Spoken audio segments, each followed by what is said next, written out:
Recording is on. Hello, Global Theater. My name is Jerry Fielka. It's July 25, 2021. We want to thank the great Clinton Ignatoff for helping. Thank you, Clinton. What an amazing channel. Hey, it's a real honor and a pleasure to be here with John Rigler. Is that the correct way to pronounce your last name, John? It is. It is. Yep. John Rigler. Great. It's great to have you here. What's the best thing for a human being? The best thing for a human being, Yeah, is to be able to be radically transparent. To just be able to say whatever, to be able to say what everybody's thinking and nobody else is willing to say. That's the best thing possible, and you can do that right before you get fired. But John, I've never had this answer. It's really it's a super radically transparent answer. Isn't it? Yeah. Is to be radically transparent. Right. Is what that could be better? What's another word for that? Is it honest? What is another word to describe radically transparent? It's honest, or I try to describe it like it's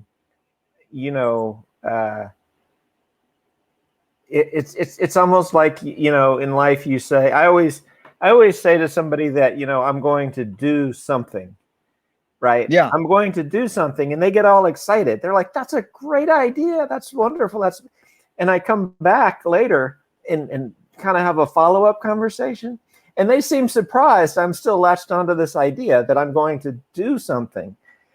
And then I would say, no, I'm really going to do something. And they say, oh, yeah, of course you're really going to do it. And then I say, no, I'm really, really going to do it, because just saying I'm going to do it or I'm really going to do it is never quite enough. We kind of live in this world of make-believe almost, right? It's like, there's a lot of just talk. So yeah. Let me clarify a little more. Two things. Is it like people go, I was just kidding, and I goes, there's no such thing as kidding. You're saying it, and I know what you're saying, but I'm still wondering if radically transparent means. You brought up the verb do. Is it being as opposed to doing? You know the difference when they say there's being and there's doing. Is that the difference, what you're talking about, or not? No, I think it has more to do with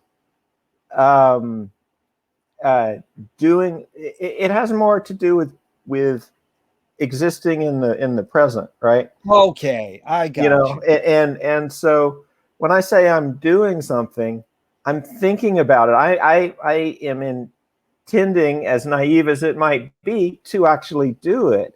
No. And other people seem to take this as we're having fun talking about it. So it's sort of a meta thing. It's great. One of the examples that I give, talking about parties, like you mentioned parties or something. So one thing I would say, and this is a very popular thing to say at a party, is I think that anybody that wants to should make their own religion, make their own church. Yeah. And then you can get all these like great, benefits from it, right? Like you could be a church of what you do, and you get, and then they think, oh, that's great. And then I keep going and I say, you can put it on your taxes, you can get an exemption on your property. And then all of a sudden they're like, well, we thought you were just kidding. No, I'm like, no, really, you can. Why don't people do this? You can, there's no, because I've looked at the laws, right? And the lawyers are very clear. There's no sort of test you just have to sort of believe what you say you believe, but you don't have to say that you believe anything crazy. Like I Right. can say that I believe it would be a good idea for me to be the Pope of the Church of John. That's so. No, John, that was really good because we have a commonality, which we will get into, is Finnegan's Wake by James Joyce.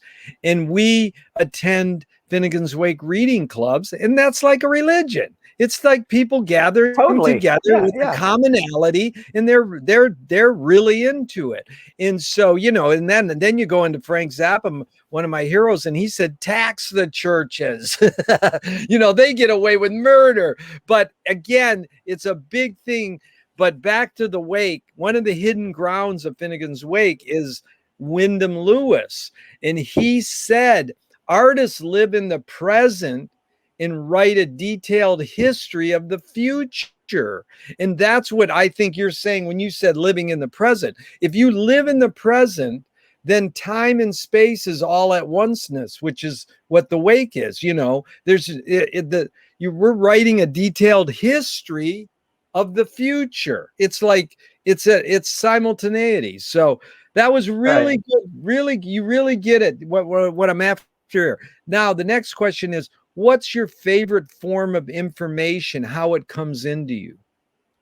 Oh, well, so my favorite form of information is through what I call and there's a bunch of words for this, but I would say the public internet of value, or What's the last word?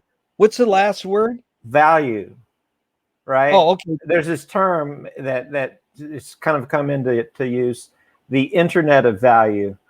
Okay, now or Web 3.0 is another thing, right? So everybody's identity is connected to kind of programmatically, right? Like on my phone, I can have an accounts and stuff that's only on my phone. It doesn't exist anywhere else, right? And so you can send something directly to me if you had the same thing, right? So so there's no middleman anymore. Yeah.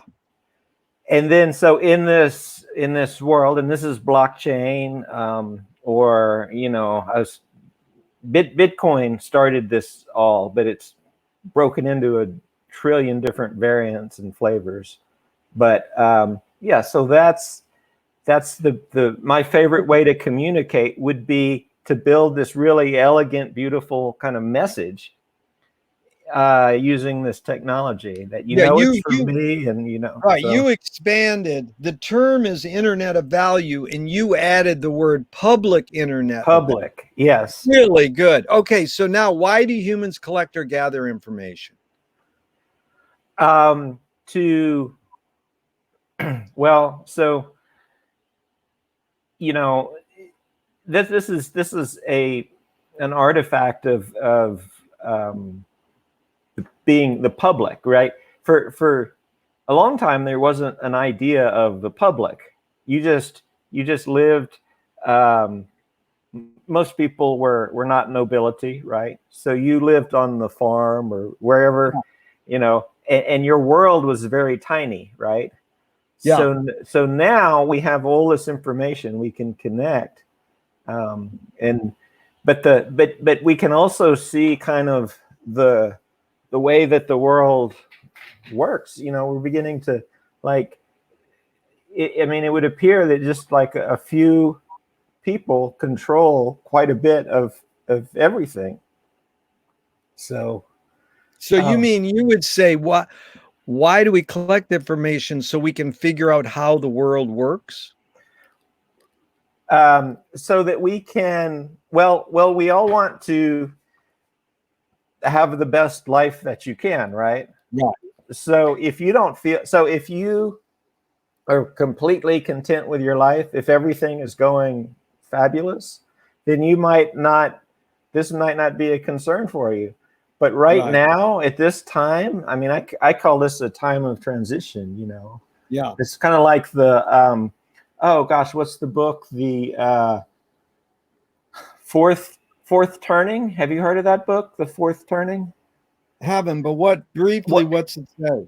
Well, so it's interesting. It's interesting. It's almost like, and this is going to be an incredible segue. It's almost like a modern version of Vico. So the guy talks about these different generations, right? And then the cycles that each generation goes through. So he talks about the boomers. He skips my generation because we're irrelevant, right? Generation X. And then he talks about the other important generation, the millennials. And just he projects, he looks into the future, and he tries to imagine what's going to happen, and says, there's this great, clearly there's going to be this great transfer of wealth, the greatest transfer of wealth in our lifetimes, right? But at the same time, there's just so much confusion. I mean, with the pandemic, with the virus, right? With Donald Trump is a sign of great anger. I would say that a lot of the people that voted for him did so as a protest, or protesting against this system, right? So to me, and then when you look at how we communicate, right? Unless you're, of course, talking about the Fit Against Weight group, but you have Facebook, you have Twitter, you have all of these companies that they're kind of like the middlemen of data. Yeah. And so if you can break through and get past the middlemen of data, then you can basically, you have all sorts of possibilities, right?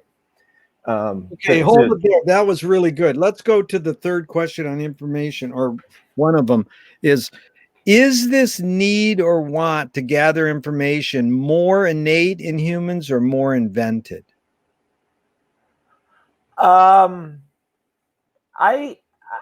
don't know. I think it might be invented. Yeah, there you go. See, I think that it's definitely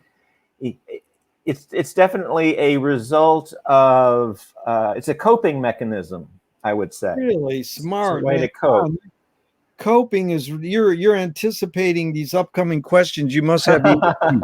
Okay, so do thoughts create emotions? Do thoughts create emotions? I don't know. I don't think so. I mean, it's a cycle. I think that maybe emotions create thoughts, right? Yeah. If Freud had his book Society and Its Discontent, right? And I didn't make it all the way through. I know he seemed interested in peeing in the fire at one point, but discontent is, I don't think, the same as unhappiness, right? Wow. So you can be happy, but discontent. And in fact, that might be, I think, maybe the most effective way to be. If you're happy, then you have a stability. But if you're happy and content, then you're stable in your own little pasture, and you don't care about information, you don't care about connecting, you don't care about the world. Whereas if you are discontent but happy, then that seems like maybe a mix of emotions that would lead to thoughts, and then a cycle that would be really productive and really, really good, right? You don't only have a clone DSP, you got double and triple, because now you anticipate the question that's after these questions. So this is really amazing, and you really get this. So we'll stay on thinking for a second. Is thinking more innate or more invented?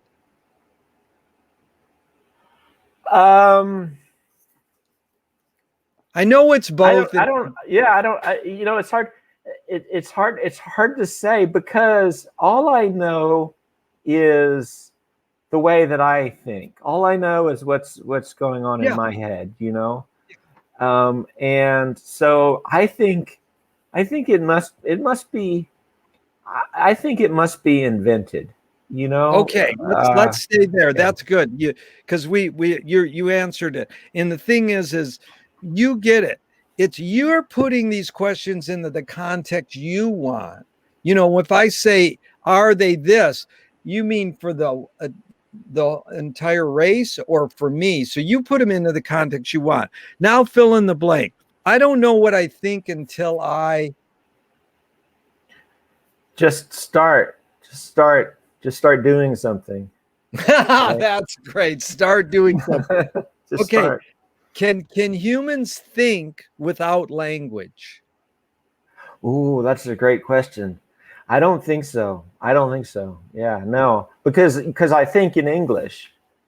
I think in language, or I might think in some abstract computer or mathematical language, but that's only because I've learned that first in English. Yeah, no, So, yeah. there's a couple there. So first of all, what's more fundamental, music or language? Hmm. I don't know. That's a tough one. That's a tough Okay. one. You know, music So, is almost like smell, right? I mean, because there you have a deep emotional connection to music, but uh, and yeah, I think music is yeah, I would say language. I would have to say good. language. Okay. I So would say. now, because you anticipated, it's like we got this like going really fast and this is a question I usually ask way later, but you brought it up. So T.S. Eliot said that poetry is outing your inner dialogue. What language is your inner dialogue in? Finnegan's Wake. Wow. You really get it. This is Finne- beyond the beyond. Okay, now back to language for a second. Chomsky said language is not just words, it's culture, a tradition, a unification of community, a whole history that creates what a community is. How do you cope when language does not work? It breaks down. So okay, so this goes back to I think when we first started talking about intention versus sort of this play acting. Yeah. And I think that language actually breaks down maybe when people uh, are at a lower level of, um, you know, on oh gosh, what is the pyramid of needs, right?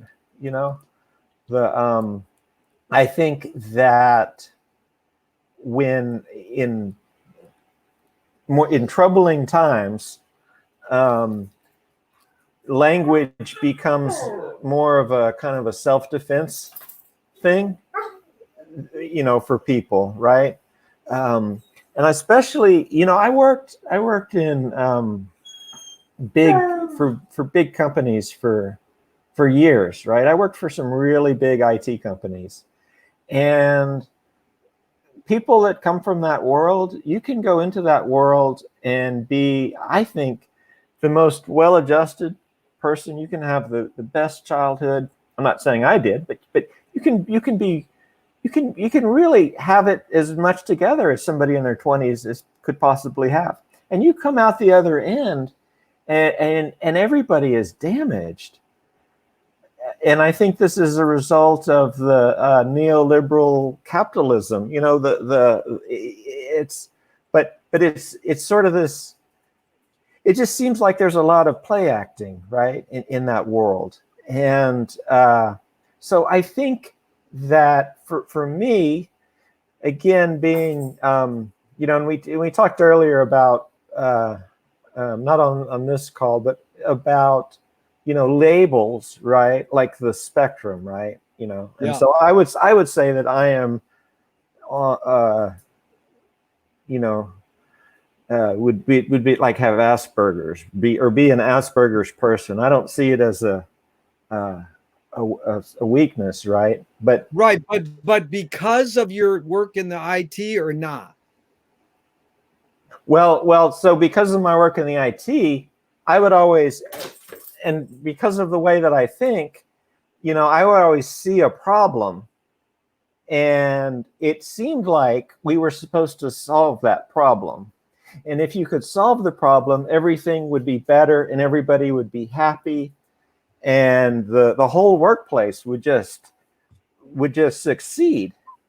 But the reality that I've come to is that for a lot of those jobs, that's not what anybody's imagining is going to happen. They're just going from meeting to meeting to meeting, doing this sort of play acting. And if you're not play acting with them, then that's a problem. So then it becomes very confusing, because as this, I would say, radically honest person, now I have to play act. Like, I don't understand football at all. Football, I'm sort of like Marshall McLuhan, right? Football, I mean, football, it seems like a child's game. Why are we watching people play this child's game? And why are those the leaders? And I hope you weren't the quarterback, you know, but why are... No, I understand what you're saying. Why are those the leaders, right? Yeah. Why are those the people? And then why is it so important? Like, okay, so I get that. Maybe football's really cool. And then I think, well, I'd like to play football. But it's not really about me playing football. It's about me talking about other people playing football. Yeah. And then it's about talking about obscure trivia about the lives of other people playing football. And I just don't have time for that. I'm at the meeting. I want to solve the problem. Why can't I solve the problem? I see the solution. And then so what I came up with was sort of a lie or a story. What I came up with was, you know, and this is, you know, you do this. People do this. You come up with a narrative. And my narrative was that I was so into football, and really, and my main frustration, it was actually with the college.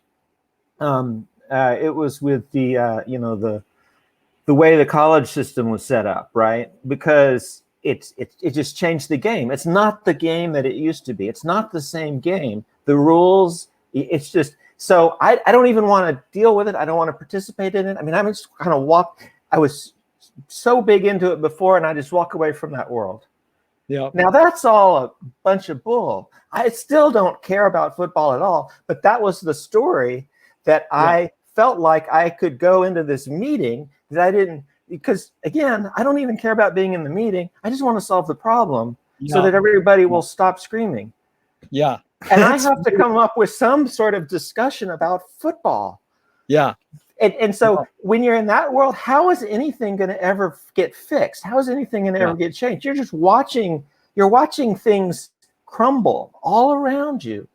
Yeah. Right? That was so I had to leave. Sounds like, John, it sounds like create the disease and offer the cure. The cure is we got to keep the problem going. Okay, let's move on. Now, that was really good. Now, here was the big question you sort of touched on. Do you more pursue meaning or more pursue happiness? Well, when I am in the zone, I'm happy. So I don't know what would happen if I caught the bus, right? If I succeeded, you know, and in fact, in the times in my life when I have succeeded, it feels great. And then I'm disoriented. I don't know what to do. I've lost a piece of myself. Yeah. I don't know what to do. And then I redirect and I become interested in something else. But that's why you have to be happy and discontent. Yeah. If you imagine your whole life is going to be like this, and I do, I certainly don't think that, you know, I'm going to die in a world that is fair or honest or, you know. No, that was good. Does the brain more detect consciousness or create consciousness? Is consciousness there bubbling away and we're detecting it, or are we creating it? We're creating it. Yeah. Yeah. Yeah. Yeah. There's no, yeah. Yeah. That's good. What's faster, speed of light or speed of thought? I would say that the speed of light is faster than the speed of thought. Great poet. That's good. A great poet, Audre Lorde, said, "You can't dismantle the master's house using the master's tools." Yvonne Rainer responded, "You can if you expose the tools." What new tool do you suggest? Cryptocurrencies used not as money, but as data, a way to that's the tool. That is the tool that changes the world. That is a great, see, crypto as data. It's all my, I offer 300 lectures and they're all like McLuhan as music, crypto as data. That's really good. Let's go on because the next question is McLuhan learned from Ezra Pound, and you can suss it out what you're talking about.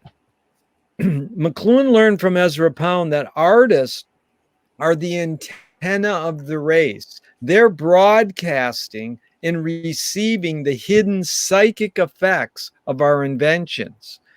But he said we still ignore the psychic effects, and we can look to the artists to reveal them to us. Books or movies or music or, whoever, hackers, whatever you want to call an artist, they're revealing these so that we can learn how to cope with what we don't like about them.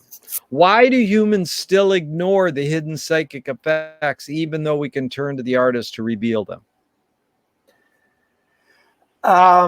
Because, I think a bigger question is, have humans always done this? Good. If you go way back to,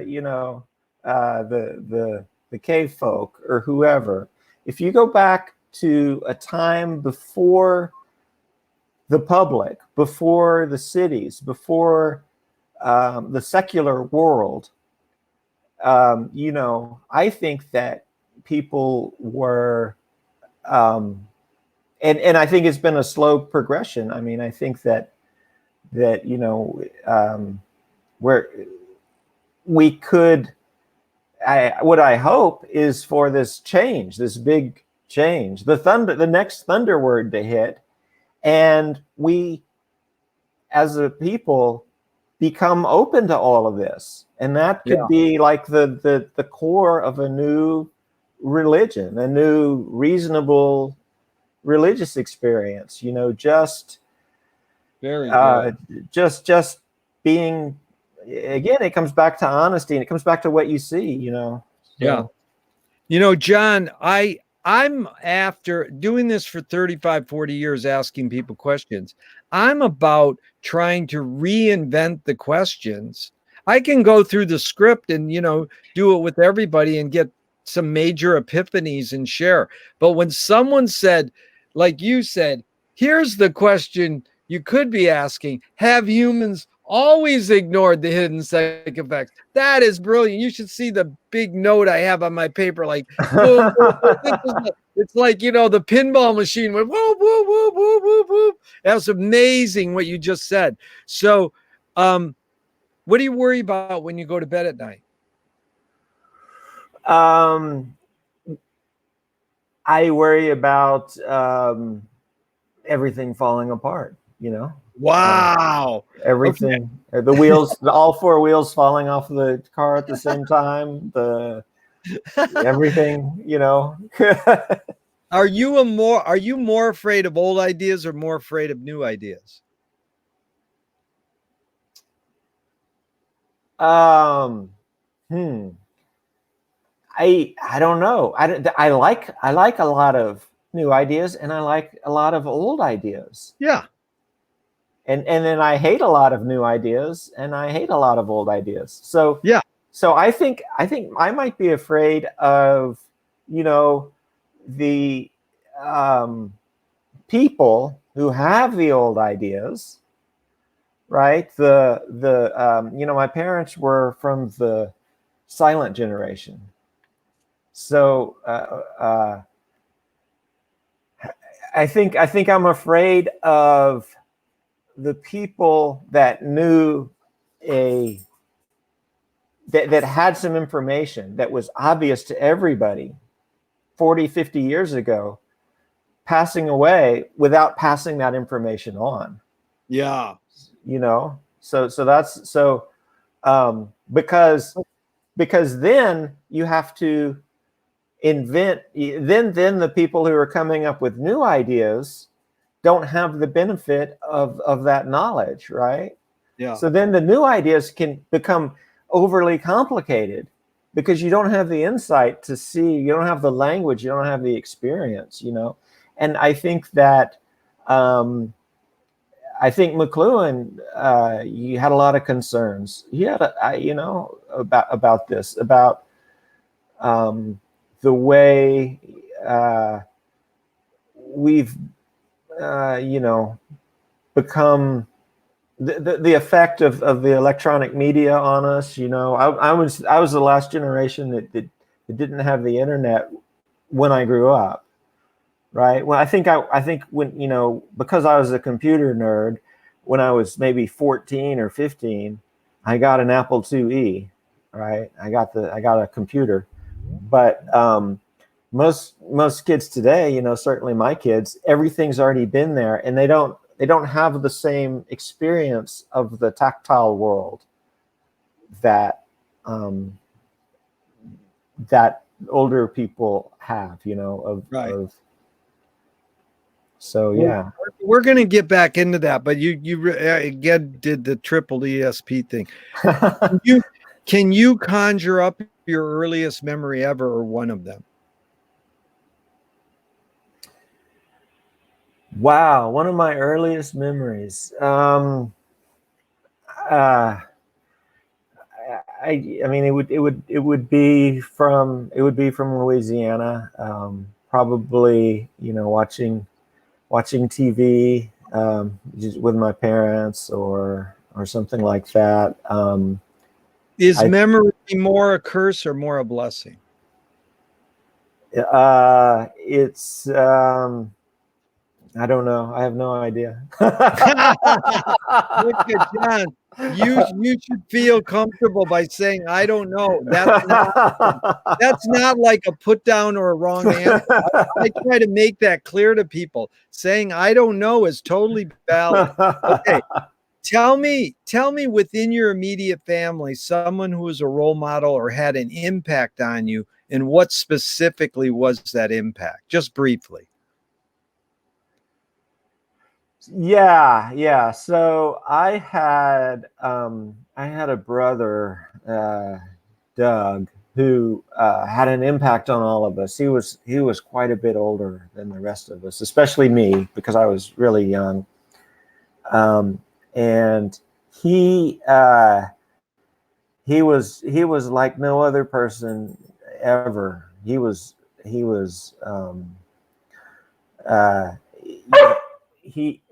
hold on.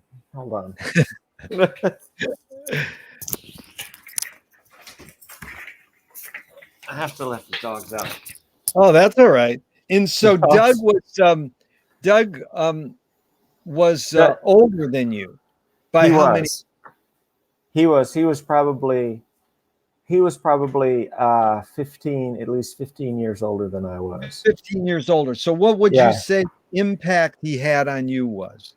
Well, he was the first really counterculture person. He wasn't quite old enough to be a hippie, but almost. He was in Vietnam, but he lied about his age to get enlisted, and but even before that, he had a very different view of the world. So he was the first counter cultural person, I would say. was kind of a dark individual.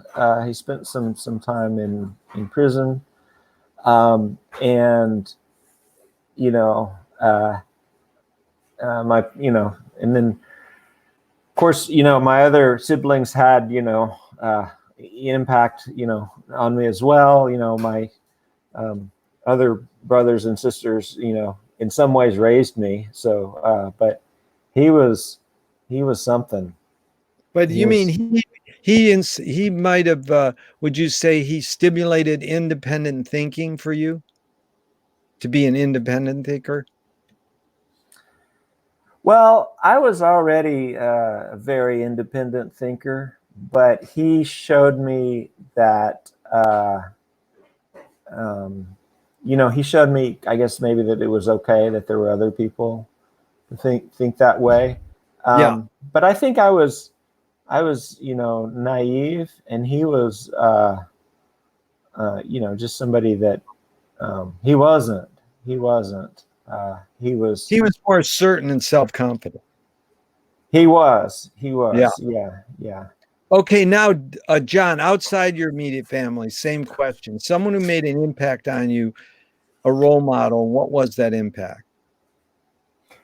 So, there are these two guys, and I almost conflate them together. But the first one is a guy named Paul Graham, and he wrote a book called Hackers and Painters, which compares this sort of style of computer programming to painters, and fine art painters. Yeah. Okay.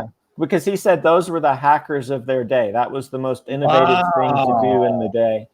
And he created the web app before it even had a name, the web application, right? With and he was a startup guy. He's retired now, but he made a fortune. And But then you knew him, you mean as a personal friend or a mentor, or you mean through his book? You just got through his book. Just through his book, yeah. And because his way of writing too. Right. And I read a couple other books. I even read technical books from him. I read a book about this computer language called Lisp. But the way that he wrote was so clear. I had never read anything that clear before. And it showed me that really complex ideas can be quite elegant. And often what you're presented with is something that's that perhaps the writer is a bit confused and they're just not saying it right. But when you and what they say sounds great. It plays well on the college circuit. But what he says is really clear. And the other guy similar to that is Peter Thiel.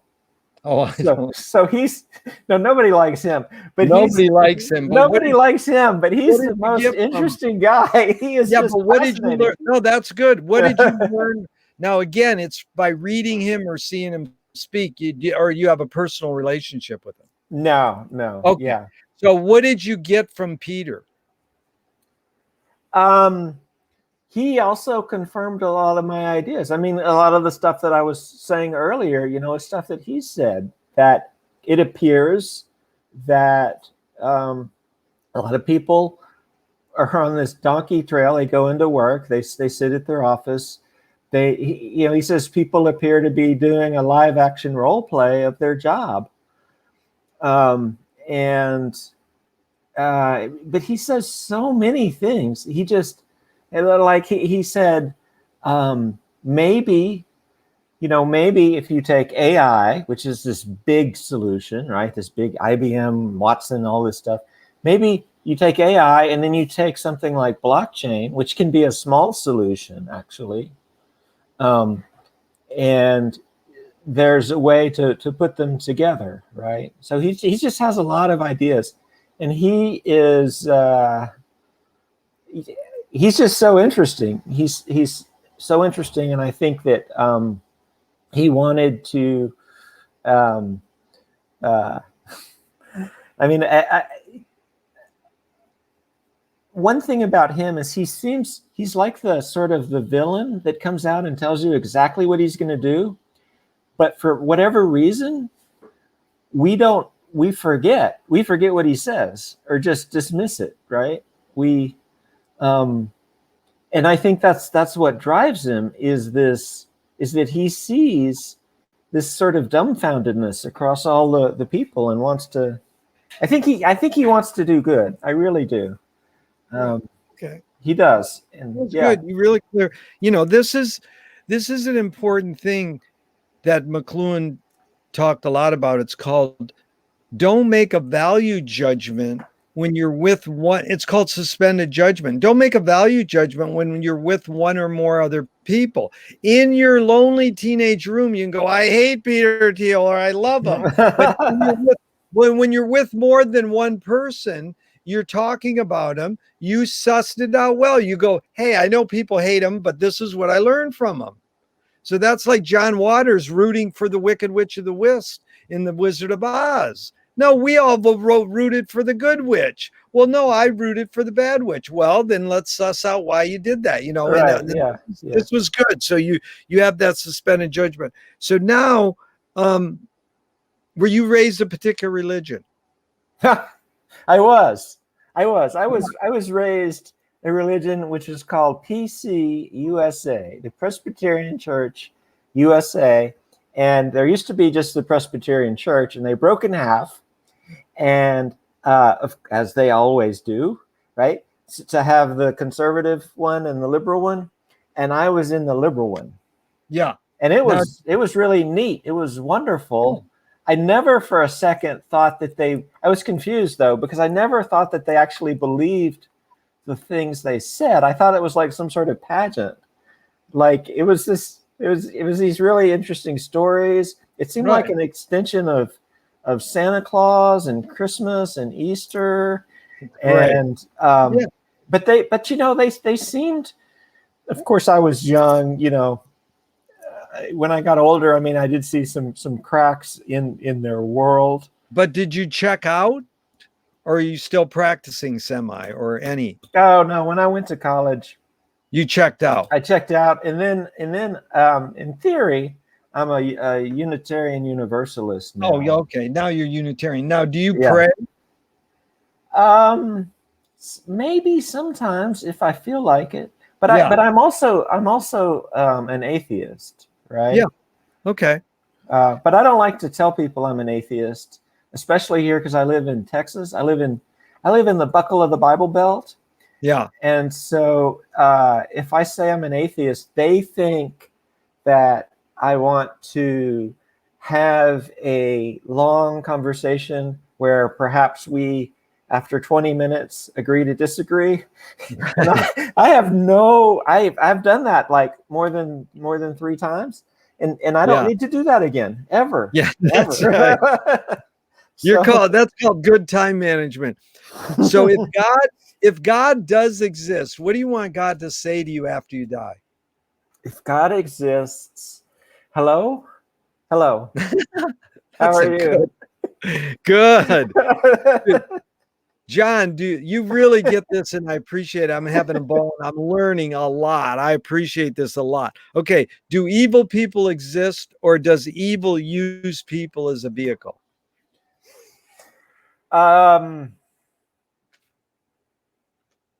Evil uses people as a vehicle. So I think the closest you can come to evil is a psychopath. Yeah. But even with a psychopath, they're fascinating people. I mean, the people I'm interested in people who are on the dark side of the spectrum. They're just fascinating, especially if you can have an honest conversation with them. Which is possible. It's possible to do, right? Because they're people too. But for whatever reason, they chose to do something. They're not boring. They're not boring. No. And so this leads to, how do you advise someone to deal with an enemy? I'm going to read a few modern thinkers' thoughts. Alan Watts says, if you acknowledge your enemy, you empower them. Coppola stole from the mob and the samurais. Keep your friends close and your enemies closer. JFK said, forgive your enemy, but don't forget their name. And Fellini says, I need an enemy. So the basic question is, John, how do you advise someone to deal with an enemy? But first, how would you respond to Alan Watts? If you acknowledge your enemy, you empower them. Yeah, I agree with that. I would agree with that. Yeah. Well, so first of all, I would add another quote to that, which is Sun Tzu. Sun Tzu. He says, never interrupt your enemy when they're making a mistake. So wow. Yeah. And so to me, my enemy is I don't know that it's a person, right? It's my enemy is the sort of friction in the world that keeps everything stupid, right? You know, it's like the government, and you know, there's like so many there's so many jobs created that are not helpful. There's so much extra stuff. And so I think my enemy is sort of this friction that's held there by you know, by tradition, and it favors it favors the kind of the wealthy you know, elite that are running things. However, I don't think they're my enemy either. Yeah. Because I don't think they're happy. I mean, you know, I guess one guy that's had a big influence on me that I should list with Paul Graham and Peter Thiel is Nick Hanauer, who he had a TED Talk, which I've watched probably about 200 times, and it's called "The Pitchforks Are Coming," and and it's old too. This was you know, long before Trump was elected. But he basically said that he's part of the 0.01%. He is a capitalist. You know, he has a life that that we can never even understand. But he says the whole system is broken, and it's about to fall down. It's about to fall apart, and he's calling out to his fellow capitalists. He's talking, you know, he's calling out to the people like him, saying, we have to change something, and we have to, and it has to change, also has to come from the bottom at the same time. Yeah. Everything has to work together.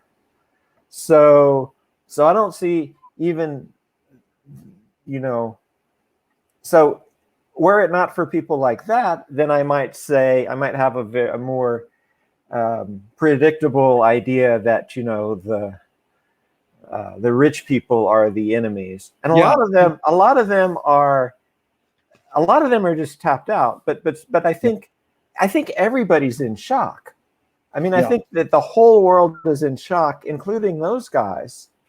Yeah. And no, I agree with you. You're doing good, because you know, all humans have strengths and weaknesses, and if you divide, dividing just makes it worse. You know, we want to seek it out, and I appreciate what you just said there deeply, because, you know, that your enemy is your best teacher. That's Shenandoah. Dalai Lama quotes that all the time. So, you know, it's not like you want to get rid of them and run. You know, that's brilliant. When they're making their mistake, don't interrupt them. So let's move on to James Joyce. Was the first projectionist in Dublin over 100 years ago. He basically checked out. He said, this is stupid. Why should I go inside a building and see a movie of a tree when I can go outside and see a real tree? Years later, Faulkner said, sometimes the best fiction is more true than journalism. Why do we have to recreate things in order to get them? Why do we have to go to a theatrical play of people acting out life. Why don't we just live life? That sounds like a great idea. That sounds like a great I don't understand the Marvel universe at all. You can tell what's going to happen, you know? You know exactly what I think that it's comforting to people to see the same story play out over and over and over again, right? You know, and that's why I always I love David Lynch movies. I love David Lynch because he can surprise you. He can show you something different, and but yeah, so much of what you watch, you know. I mean, it's the monomyth, right? Yeah. But you know exactly what's going to happen. You know, it's like clockwork. Yep. And I have I can't process it. I mean, it doesn't make any sense, you know. Oh, you tackled that great. What was the motive of the cave artist? Not what Herzog said in his documentary necessarily, or what anthropologists had taught you. Just your hunch. What do you think the motive of the cave artist was? I think it had to do with having sex. Really? Yeah. I think so. Why not? Why not? You mean they said, "Hey, come over to my cave. I've got some cool cave paintings here." Yeah. Or I mean, so yeah, because you know we're like we're programmed to imagine. You know, we see all these things about the cave folk, and you know they're like beating on the women, and you know all this stuff. But maybe I'd like to believe that their world was a little bit different. And no, that was yeah, amazing answer. I've never had that.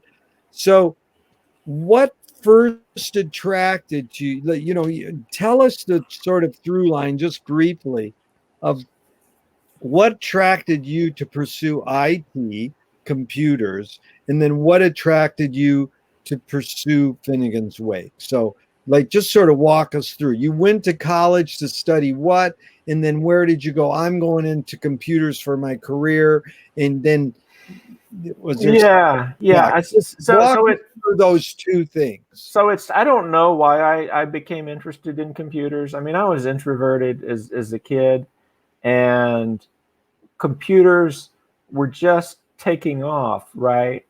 But you know, I was just fascinated with them. I was interested in programming, and then, but I looked at, you know, I didn't think that there was because it was changing so fast. I didn't think there was a degree program that I could get into for computers that would be very useful. And I think I was right, because you know, in Louisiana, I took the ACT, and I got this wonderful book that told me the trick to understanding the ACT. You have to memorize a bunch of words, and then you have to understand that questions are easy or hard. It's just like a trick, right? And so I did good on the ACT. I got into this honors college in small town Louisiana, and then so that seemed like a better place than being in the IT department. And I took some. I kept trying to, as electives, I kept trying to take these electives, and I get kicked out. I kept trying to take piano lessons, and they would never let me do that. And I would take computer classes, and they would never let me do that either. And finally, I got smart, and I just lied. The guy said, "Okay, everybody who's not a computer major, raise your hand." And I didn't raise my hand. And I got to take a computer class. I got to take C. and I loved it. But you know, and then so then when I was in college, I remember I was in a great books course, and so we read all this stuff, and Ulysses, you know, was on the list. But somebody had this book, and he opened it up, and I think it was Finnegan's Wake, and he said, "Nobody knows what this word means." and there was this big long word.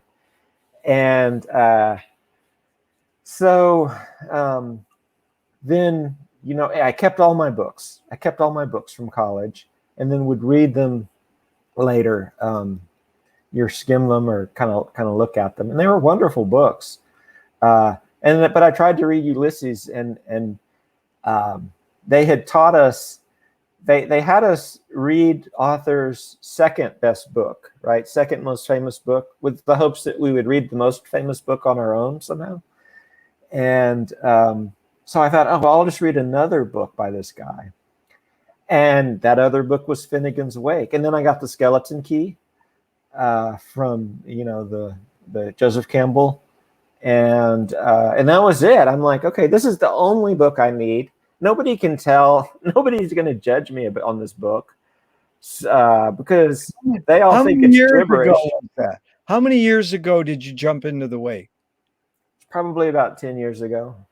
10 years ago. And then did you find Finnegan's Wake reading clubs, or were you reading it out loud with groups of people or on your own? Just on my own. Until just when you started with our groups? Yeah. That's the first groups you started with. Yeah, so I just had that. I had that because I would read it like the Bible. Again, there's a religion thing. Right. You know, people just open up the Bible. When I would go to a church, they would have their Bibles and they'd just be underlining stuff or whatever. So I would just do that. I mean, I knew, like I was saying, you know, I knew when Kate enters the room, it goes, it's the tree supposed to be tipping on the window or something like that. So I would go underline all the places where I saw it said tip, or the Nolan Brown stuff. You could just go through. It's this leisure kind of mindless thing. You can go through and find those things, and then you start to see patterns. It's patterns. Yeah. It's all patterns. It's amazing. So yeah, that's what we learned from McLuhan, who broke the Finnegan's Wake code. He said pattern recognition leads to comprehensive awareness, the big picture. So just off the top of your head, how much did Joyce understand the Wake? How much percentage? 20, 50, 80, 100? What would you just guess? Joyce understood the Wake, how much percentage? Oh, he spent half of his working career on this. He understood it. 100%. 100%. 100%. Wow. He was totally. It was his life. When he was done, he died. He didn't have anything else to do. He didn't have another thing. Is Finnegan's Wake true? Yes. Okay, now how much of the Wake do you understand, just percentage-wise, just a guess? I only understand the big themes. But just do a percentage. If he understands 100, what would you just guess? I'm not trying to put you on the spot. Right. I'm gonna. Well, so first of all, this is gonna be a prime number. Just letting you know right off the bat. It's gonna be prime. I'm gonna go with 23. 23%. 23%. Dude, that's a key number. You know, Robert Anton Wilson's number is 22. And no, his number is 23 and Bob Dobbs is 22. So you're getting, John, you're getting knee deep in the swamp muck. This is fun. What's wrong with Bob Dobbs? He doesn't understand. Why didn't he bump it up to make it a prime number? Prime numbers are much more believable. Oh yeah, 22 is good though. 22 is weird. It reflects itself. Yeah, it's two primes. Yeah. He is a genius. Yeah. Learn to pull the wool over your own eyes. They're here in Dallas, right? Oh, I know White Rock. I know all about that. That's good. So a screenwriting teacher told me a great art, great film, great literature is when you can clearly see the intention of the maker. Kubrick says the opposite. Great art is when you can clearly not see the intention of the maker. What role does intention play in your creative process in your pursuits? You know, whether it's your blockchain pursuits or your Finnegan's Wake pursuit, what role does intention play? It's 100%. It's 100%. So you know, earlier I said I was a nerd, and so sometimes there's this other word, geek, right? And that so if you're I'm 100% focused on what I'm focused on. There's no there's no flourish, there's no nothing, there's no Yeah.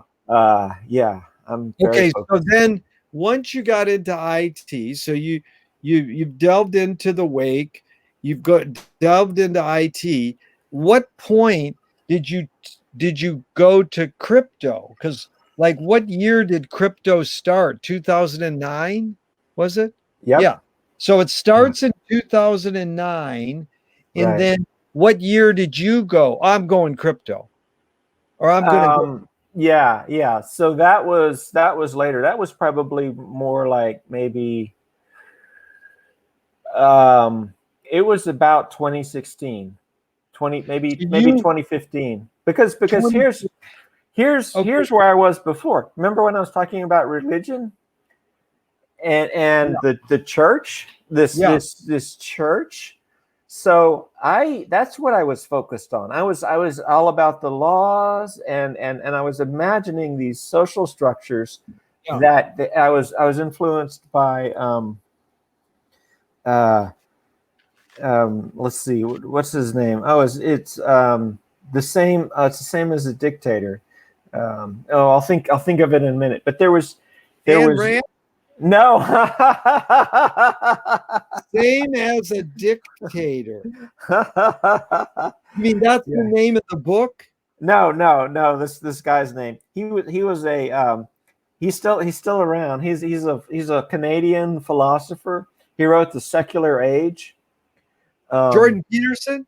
no, not him. No, not him. You mean Northrop Frye? This guy's much more clever than Jordan Peterson.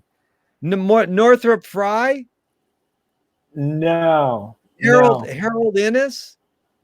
What no. what did what does he do? He writes books, or what does he do? He was a he's a college professor and he studied the sociology of religion. And Oh, his name he's is the- Charles Taylor. So I was okay. really yeah. So the way I got to Charles Taylor was really interesting. Again, similar to how I got to uh, Peter Thiel, is I read, as remember I said as an atheist, so as a good atheist, I read The God Delusion, and I even met Dawkins at one point, and I loved it. I thought it was a great book. It confirmed a lot of things that I felt, which made me feel that less isolated, right? But in the book, he talked about this prize that people. He said that they get it for writing nice things about religion, and it was like this $100 million prize, right? The Right. Pendleton or something. So I said, well, I want to see who got that. And this was one of the guys. And I started studying him. And he had this idea he calls the immanence frame, which is the kind of the idea of the world that we see. And it sort of has to do with spirituality, right? So he would say that like 100 years ago, 200 years ago, the immanence frame was different. Everybody perceived God in a different way. It was a world of many gods. It was a world Yeah. of magic. It was a world of all this. And you look back, and religion always looks back at the world before, and it uses its language, even though you're in the next area. Again, I see a lot of parallels between Charles Taylor and his ages, and we're now in the secular age, with Vico, and also with this new fourth turning, right? That we're moving now from the secular age. We're going to move back into an age of religion. But I see it as an age of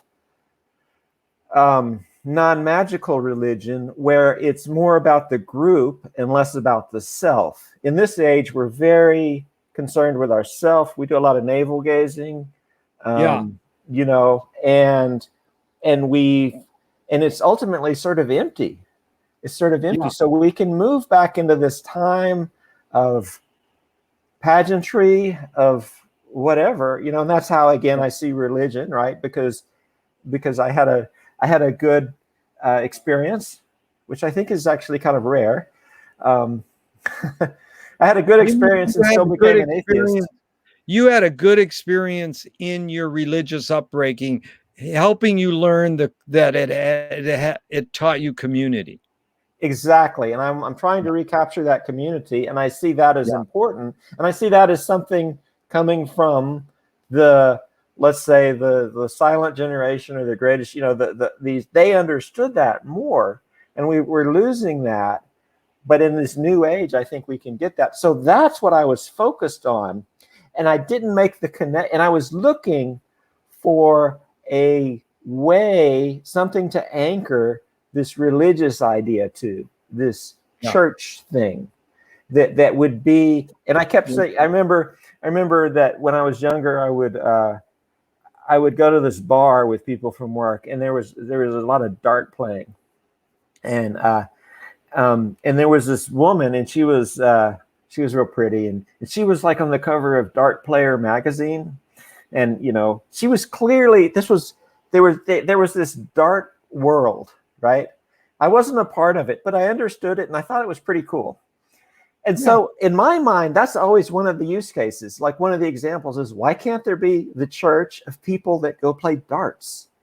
Yeah. Right. That was so that then something clicked in 2006, 2016, 2015. And I said, I started looking at cryptocurrency, and I said, okay, it needs a memo field. It's like a check.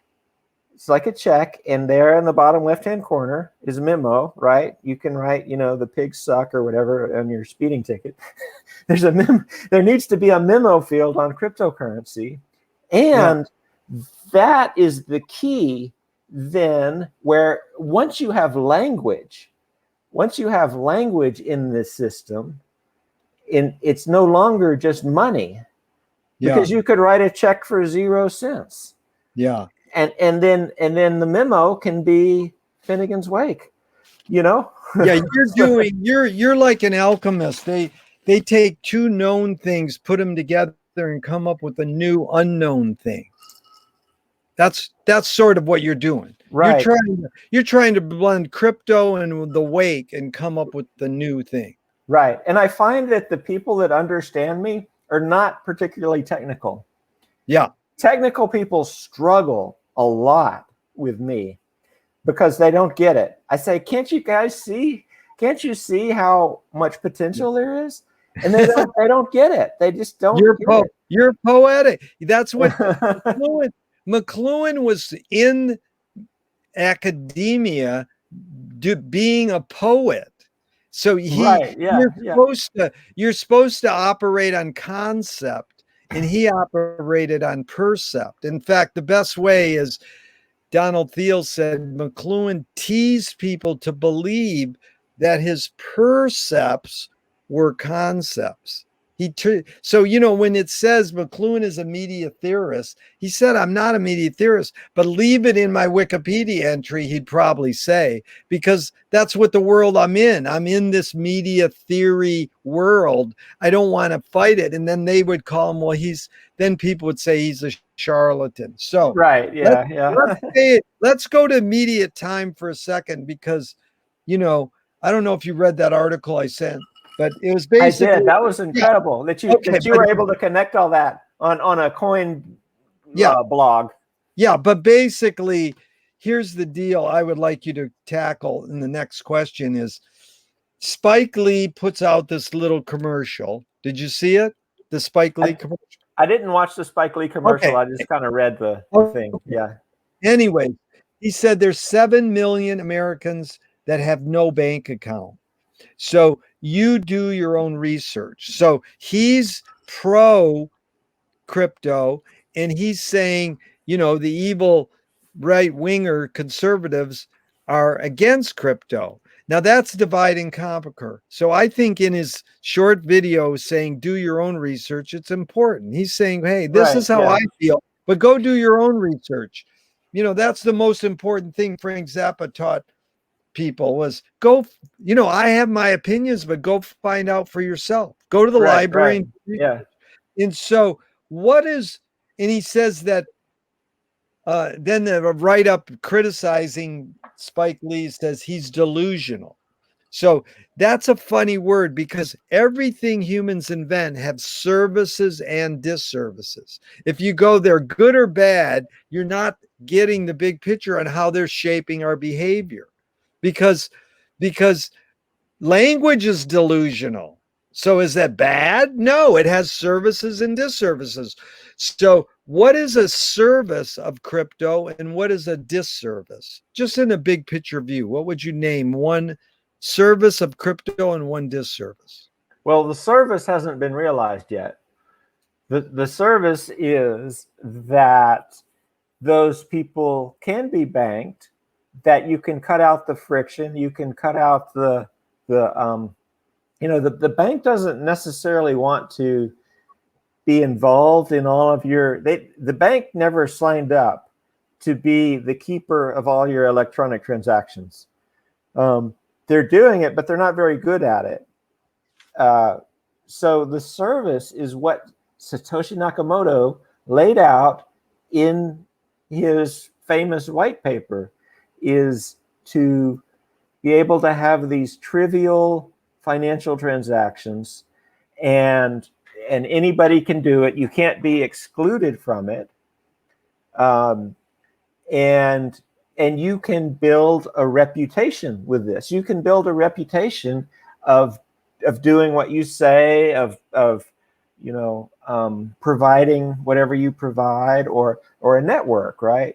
You can have a career just with a phone, just with a smartphone. The disservice is decentralized finance. What's that mean? Decentralized. What does that mean? Decentralized finance. So what does it mean? That's called DeFi, right? So like people will, it seems to me like it's sort of a Ponzi scheme, right? Like you have the idea that you can take your money and you can put it in a cryptocurrency, and like they might stake it, right? And they'll say, well, you're going to get paid this, or, the scams, there's so many scams. Or like another one is the NFTs, right? Like it's an extension of the art world, but the art world itself is kind of screwed up, because it appears like it was about rich people who wanted a way to dodge taxes, so they would find a piece of art, say, these folks are standing around a swimming pool, this is brilliant, this is worth $80,000, and then they could put their $80,000 in the artwork. Well, that with NFTs, that's been virtualized. Now you don't actually need a piece of canvas somewhere to store the value of your money in this object, but it has no connection to somebody out on the street that's been struggling with their art, their paintings. It has 400 canvases under their bed that they just want to sell. Those people are going to get screwed over. Wow, because that's what Damien Hirst is in New York Times today with that very subject. Because I didn't read the article yet, but it's like, about a month ago, a guy sold a invisible sculpture for like $500,000 or something, and Right, people yeah. think it's a scam, and that's really Duchamp creating conceptual art the same time Joyce is writing Finnegan's Wake. So there's a lot of crossover. And I understand you knowing this broad picture. I'm learning a lot, and I really appreciate this. But now let's go into the Wake a second. What did you decide? 10 years ago, you start using the Wake as a Bible. You start referencing it. You're learning Vico. You probably, got deep into studying other people's studies of the Wake. Did you read, besides Campbell, did you read Roland McHugh or anybody else? I haven't. No, because it That's became good. Okay, it became that's sort good. of it became You just I would did it say a on your own. religion. Yeah, Yeah, you did it on your own. Yeah. It became a religion for me. Like, for example, I identify with John A. McDougall. Yeah. Like that's my because I'm John, right? Yeah. And because it seems like what I can tell is um, he was a little bit slower than the other ones, right? Yeah. And they were kind of, and that came from the very first piece. You know, I read stuff online, right? Like there's people that talk about the wake online. Well, that's what I'm saying. You do. Yeah, You've yeah, studied yeah, yeah, yeah. So I don't interact with books, but I do books, but interact with people online. right. You've You know, you've done. there's yeah, So yeah. then where did There's like a you woman didn't, that paints pictures on the pages, and I think that's awesome. And you know, this right? And then you so studied Fweet, studied what? Fweet, Fweet. Have you No, I've studied? never. Okay, Yeah, Fweet is the source that breaks down the wake and tells you what words mean in other languages. And there's a book called Roland McHugh's Annotations of Finnegan's Wake, which was pre-internet, was like the Bible of taking a lot of the Finnegan's Wake words and saying, well, in French, this means this, and blah, blah, blah. So that doesn't yeah. matter. What I'm curious about is, where did you in your 10 years go to doing what you do, and to explain people what is your project called and what is it in regards to the wake? When did you start it and what is it?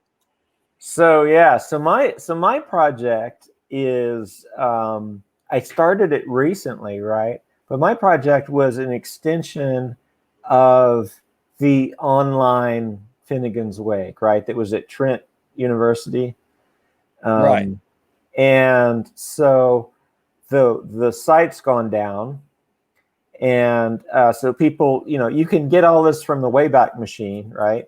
Yeah. And So it's the entire book online yeah, through yeah, yeah. archive.org, Trent So University. I grabbed it, and it's in this iconic format, right? That looks exactly like the page. So I just put it on my website and added a way to make, you know, comments on the side. Now So the then idea, you started making all your own comments, or you invited others? both, yeah, but it's mostly me making. That's my experience with all of this, is that, you know, It's it's mostly you. So you know right. that McLuhan had a copy of the wake where every other page was blank so he could take notes. You know, Oh, that's great. he had 5 copies of the wake. So you were doing what McLuhan was doing, which a lot of people were doing. You know, Delmore Schwartz, Peter Quadrino's hero. You ever see his copy of the wake online? I haven't. It's No, like no. loaded with notes all over the place. See, yeah, So that's when interesting. So I'd when did cross-reference you that. start? Yeah, when did you start? In 10 years ago? How many years ago did you start your project, and what is it called? So I started the project pretty recently, and it's on my website. So the website. So I used to have a website that had a Finnegan's Wake name. It was Dime Cash, dime.cash, and that was from a specific part of the wake, right before the Mooksy and the Gripes Yeah. section. There's this cash dime. So that was the name of my site, Dime Cash. Nobody got it. It was real weird. A couple people got it, right? That one has gone away. Now it's ledger.church. So if you go to ledger.church, that's kind of this church idea, and you can see things that I've put out there that are actual cryptocurrency language transactions. And there's a big link at the top to go down into the Finnegan's Wake stuff. Wow. So, So that's cool. So yeah. you started that a year ago, like 2000 and what? Oh, 20 I've been doing this for a long time. I've been doing this for a long Ledger time. Church So, is like, when did you start it? What year? 20 what?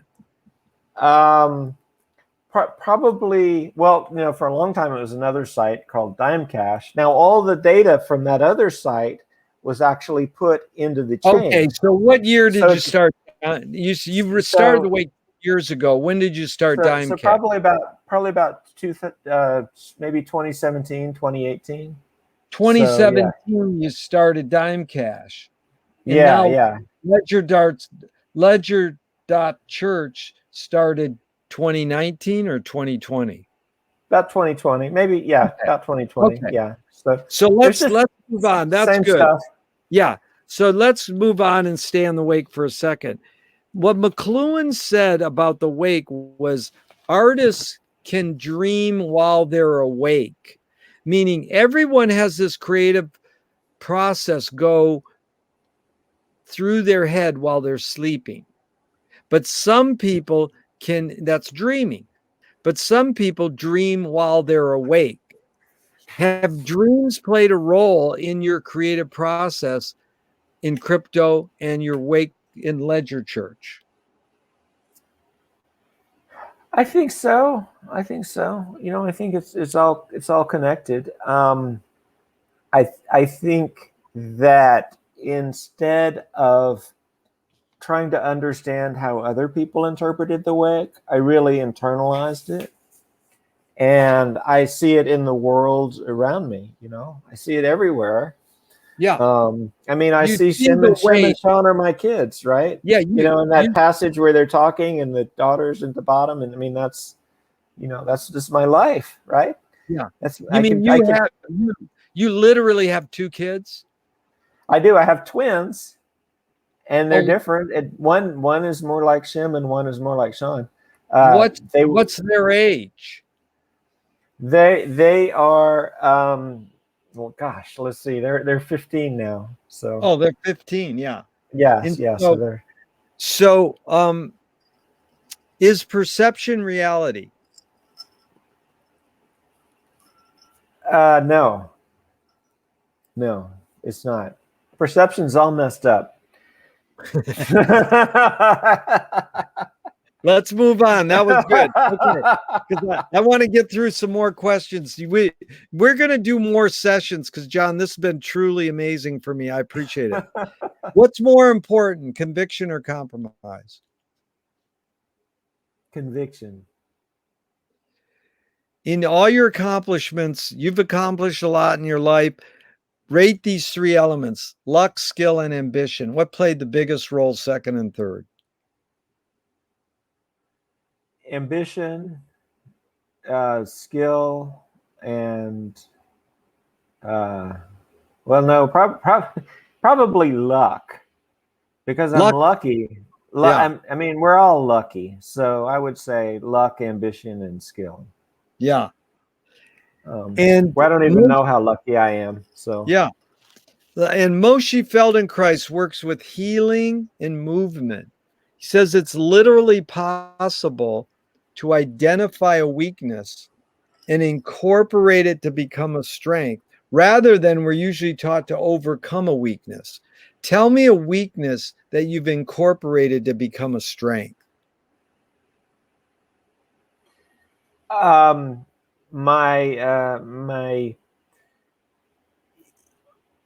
inability to tell white lies is a strength, right? My radical honesty is definitely a weakness, because I would be financially much better off. I would be in a much better place in so many ways, but it's a strength because radical honesty I would say it's the ultimate strength, because it just stops everybody in their tracks.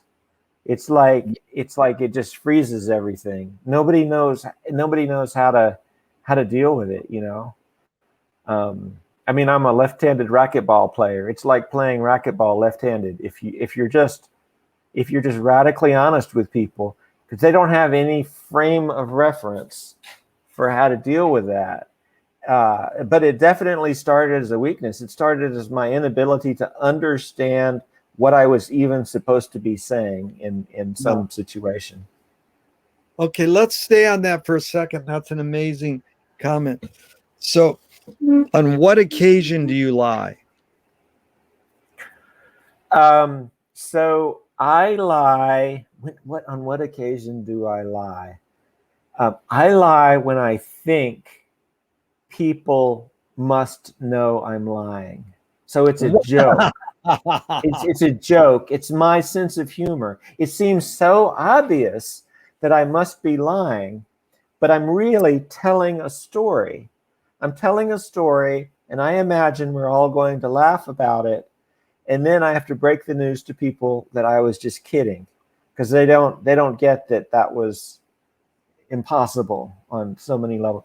The story just becomes, I just keep adding things until it's so absurd that at some point it sinks in that it was a lie.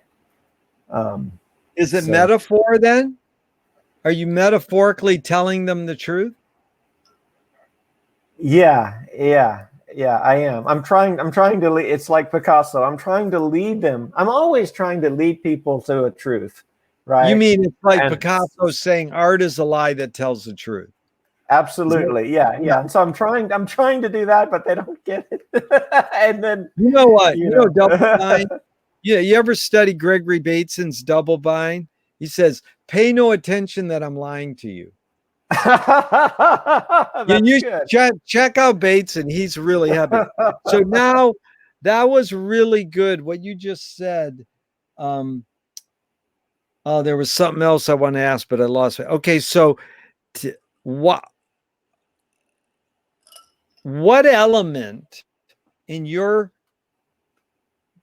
creative pursuits, in your career, one major element that stayed the same and one major element that's changed? So the thing that stayed the same is that I think that I'm a hacker, and again it goes back to Paul Graham's definition of Yeah. computer science. You have the academic who he says, they seem to all be concerned with getting DARPA grants, and so they make everything seem like it has a military purpose, and use really big words. You have the engineer who builds exactly what they're told to build, Yeah. knowing that it's not right, but in this waterfall process where they're going to be rewarded for it because they did exactly what they were told. Right. And then there's the hacker that says, okay, my experience of 20 years is that the thing always fails. The committee's always wrong. So, but and I'm not so much smarter than everybody else, so I'm not going to add anything of great value to plan A. Yeah. I will look at something else. So I've always looked at the other thing, and then years later I come back, and as I imagined, plan A failed. Everybody's bitter, angry, yelling at each other. And then I have an insight into something different. Yeah. That's what stays the same. The medium changes. Right. Because I can go from one thing to another, and I can know that the team that is working on this is exactly like the team that was working on this and the other team. And it's kind of sad. It's like coming into a ghost town and seeing the whole story of these people are so excited. They're going to change the world. They're going to do wonderful things. And then darkness falls.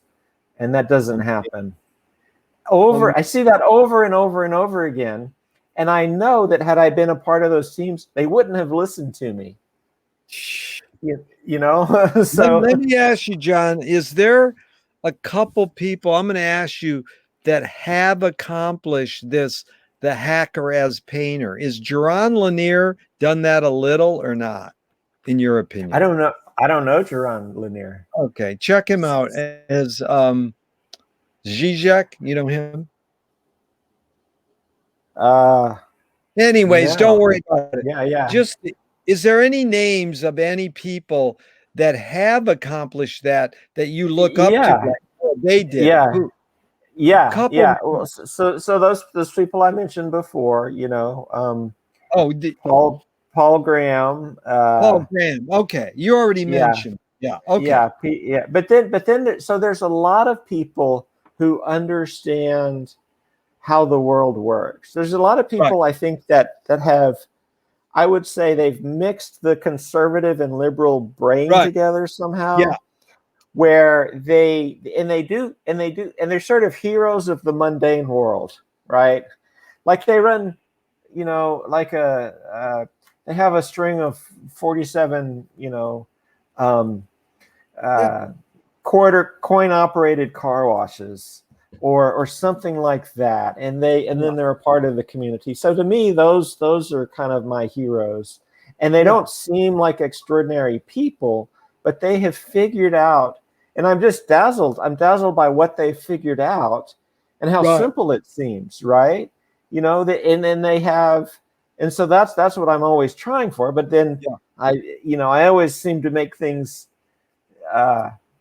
complicated, and I have my own agenda, right? But there's so many people who have accomplished this, and I think they're almost invisible. They're like the invisible successful people.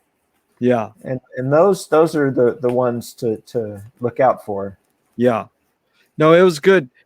Yeah, we're getting close to the 90-minute point, and I want to go longer. Are you willing to go a little longer?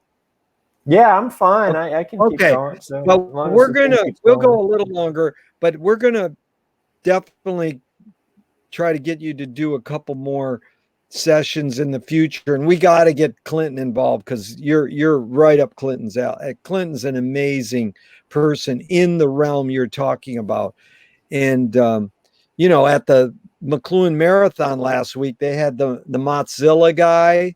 You know him. You know what Mozilla is? No. Anyways, this is a whole new world to me. anyways, there's a lot of computer stuff that we can cross over, and we'll do what's called a McLuhan mashup with you and Clinton, and then I do Rob Grant, who does I'm probably wrong about everything, but let's finish up with a couple of these other just the general philosophical questions. How do you find peace of mind? How do I find pot helps. I think it's a great thing. Great. I think that different drugs it's possible. I don't do that nearly as much. I think that's one thing. Of course, I don't think that I meditate that much, but that's certainly I can see how that would help. I think just knowing that there's that when I get really frustrated with the world and the way things are, understanding that I'm limited in what I see, and in trusting and having sort of this almost existential faith, if you will, that there's going to be, people that can teach me something, people that can help me, and people that want to help me. Yeah, it's good. If you were walking down the street today, John, and you met yourself as a 12-year-old, what would you say to your 12-year-old self?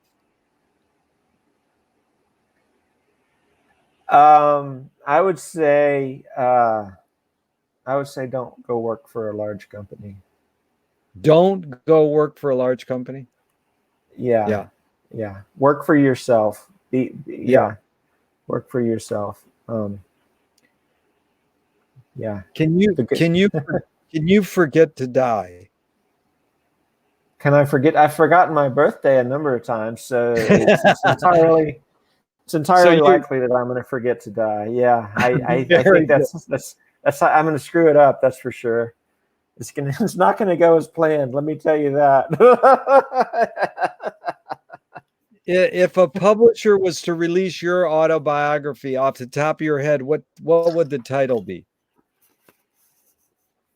What would the title of my autobiography be? Yeah. I don't know, but the title of my novel would be Anne Olivia. Good. That's the title of my novel. Oh, that's and you know who Anne Olivia is, right? You mean ANN or the letter N?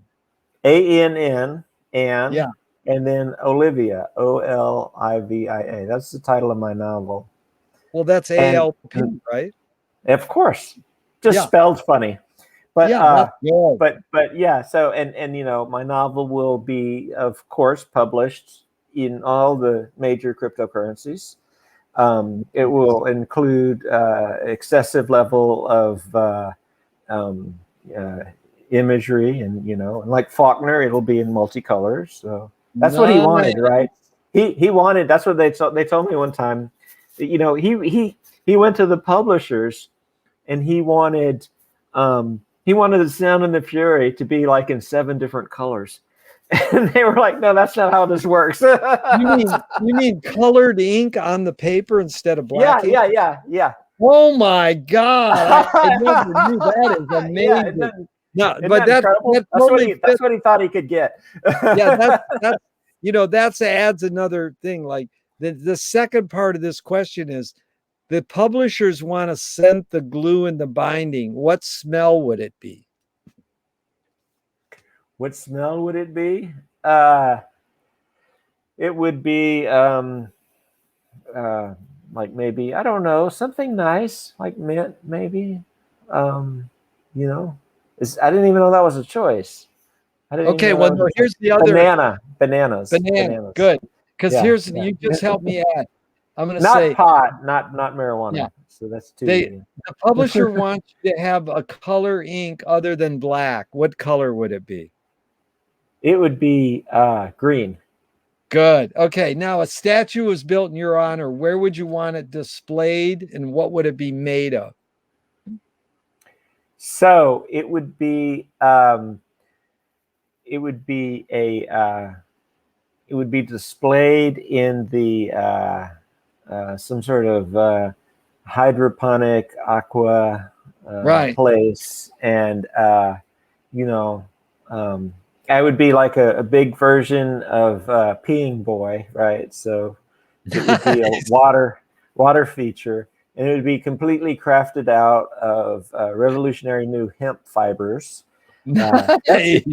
That's the other group besides Finnegan's Wake that I found is the hemp, the incredible world of hemp, Yeah. which is fascinating. I didn't know the world of hemp was as lucrative and interesting as it is. But yeah, hemp Oh yeah. farmers.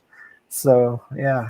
Okay, John, please tell me something good you never had and you never want.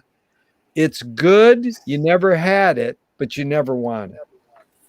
Heroin. Dude, that's the 3 answers I get the most? No, listen, the 3 answers I get the most are fame, money, and heroin. Yeah, I don't think I want to. I could do with a little bit more money. I don't really want fame, and I think heroin would be a great way to die. If I was going to die anyway, Yeah. it seems like that would be the best plan. Would Yeah. be something like that. So. Okay, John, if you were in a vat of vomit up to your neck and someone threw a bag of shit at your face, what would you do? I would throw up. Okay, just a couple more. This has been super fun. I learned a lot, and I'm telling you, I really want to continue. You've taught me so much. So, Joseph Boyes, he's an artist. Check him out someday. He's a political artist. He wrote a whole new chapter to Finnegan's Wake as one piece of art, too. Oh, really? Uh-oh, I'll have to And check that one out. his line is, make the secrets productive. Lou Welsh, beat poet, says, guard the secrets, constantly reveal them. But it was actually the great Thornton Wilder, who is indeed a Wakean. Art is confession. Art is the secret told. But art is not only the desire to tell one's secret, it's the desire to tell it and hide it at the same time. So you've laid your cards on the table for 90 minutes. I'm grateful. I'm not trying to insinuate you haven't already said this, but what's it really all about for you? Just to make people stop. People are, very. There's a lot of There's a lot of pain and suffering in the world, and so Yeah. and you can see it. You can see it everywhere. Yeah. If you look, you can see it everywhere. And why would you But not you want to want to stop that? make people what? You want to stop it, but isn't pain part of that's like laugh tears, the word in Finnegan's Wake. You have to cry in order to appreciate laughing. You have to laugh in order to appreciate crying. So isn't pain and suffering part of it? Do you want to eliminate pain and suffering, or what do you want to do with? No, I don't want to eliminate pain and suffering, but I think that, like Vico, believed that there's cycles, and I think that we are in a very, very dark time. And I don't know that this is the greatest time to be alive. Is this the greatest time to be alive? I don't think so. And I would like to see. I'd like for part of my life to be where the world is much better for everybody, where everything Right. is much better. And regardless of the oscillation of pain and suffering and the journey that people go through in their life, there, you know, this is not a good time. This is a time that we need to take seriously and try to figure out how to get to the next part. Well, That's you what I brought think. you really anticipated again. ESP is flying here. There's 5 Alan Watts questions, just really briefly, like in 3 to 4 words. These quick questions. Who started it all? Who started it all?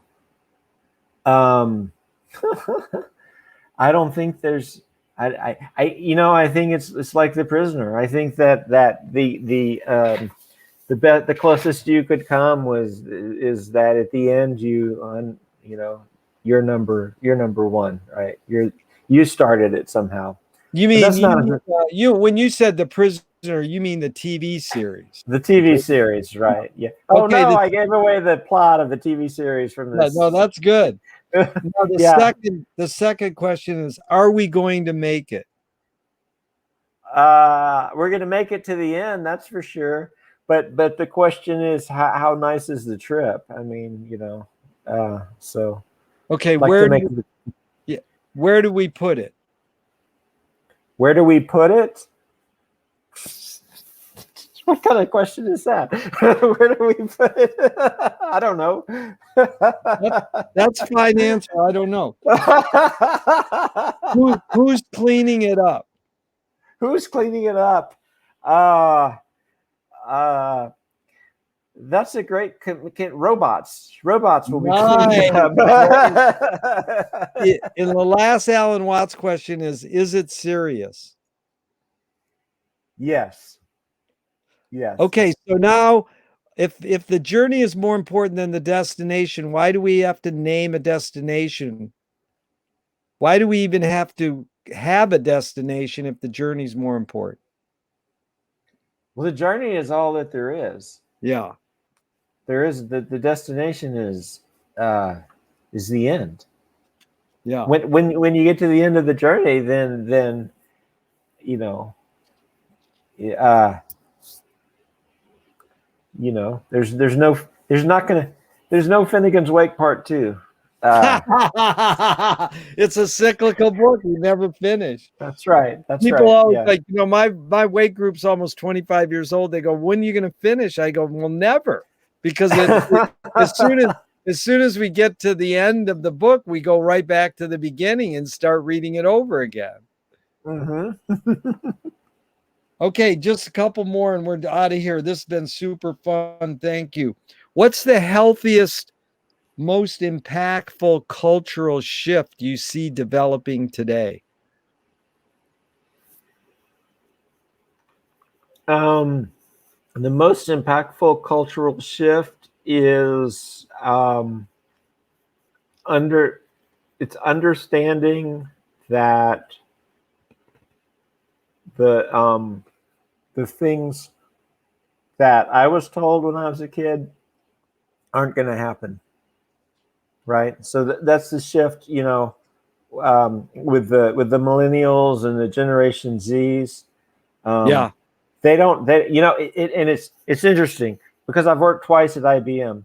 The first time I was at IBM, I was young, and I'm still relatively young, I guess. But I was really young, and there was an idea that we were going to. There was this idea of progress, and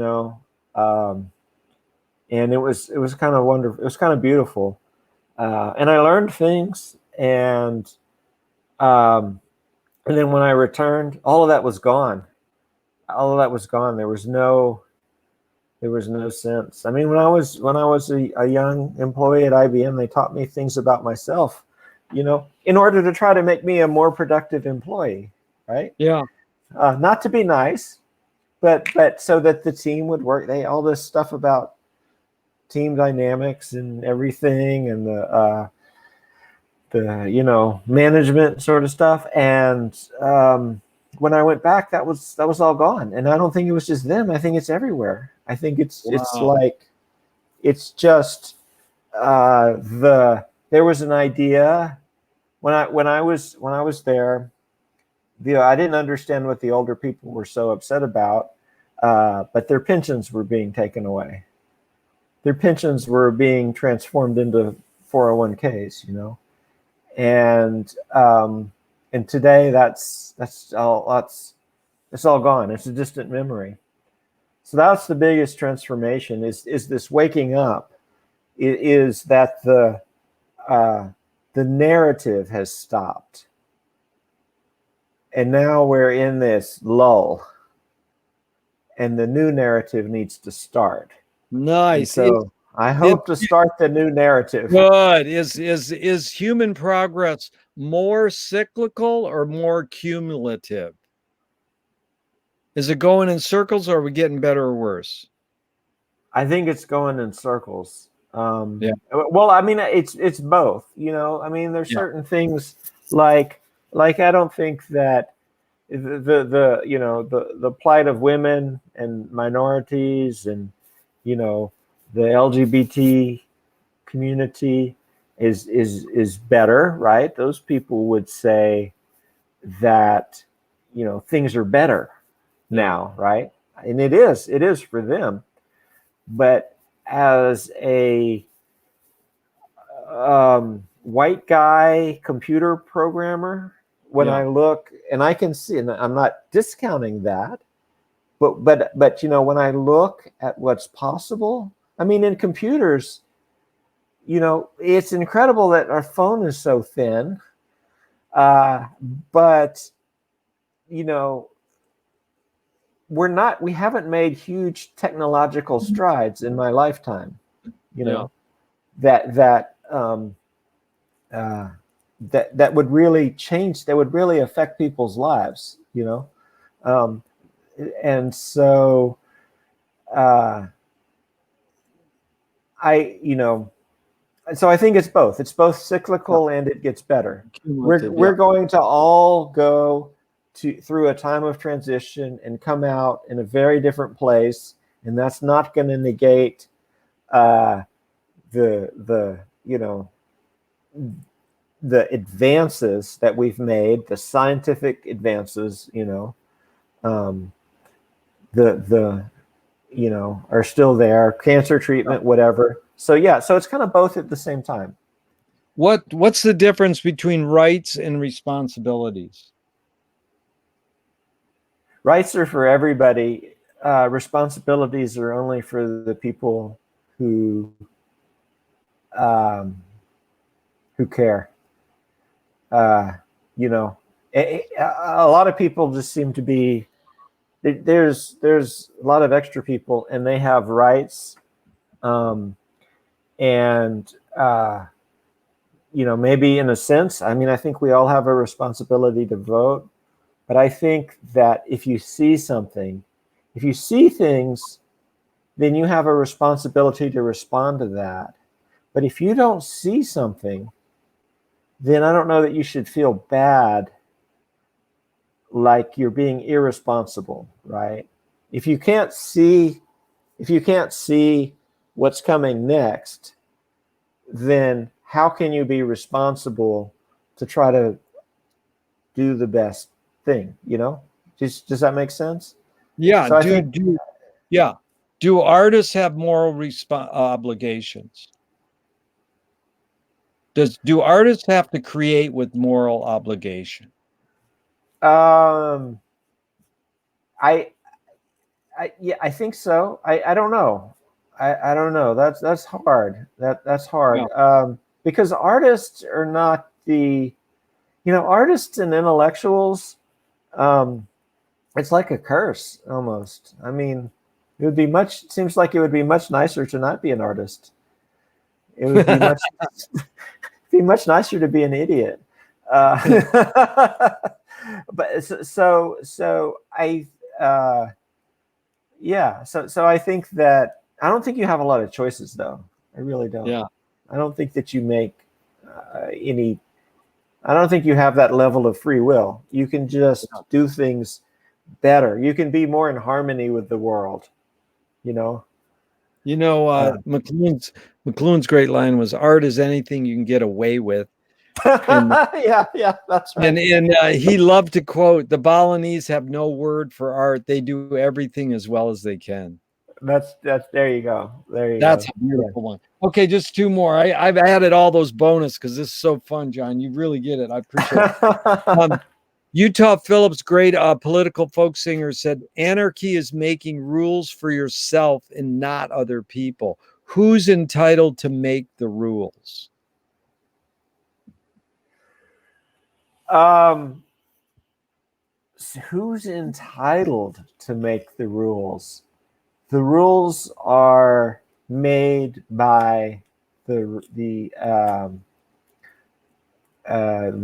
rules are made by the very wealthy, right?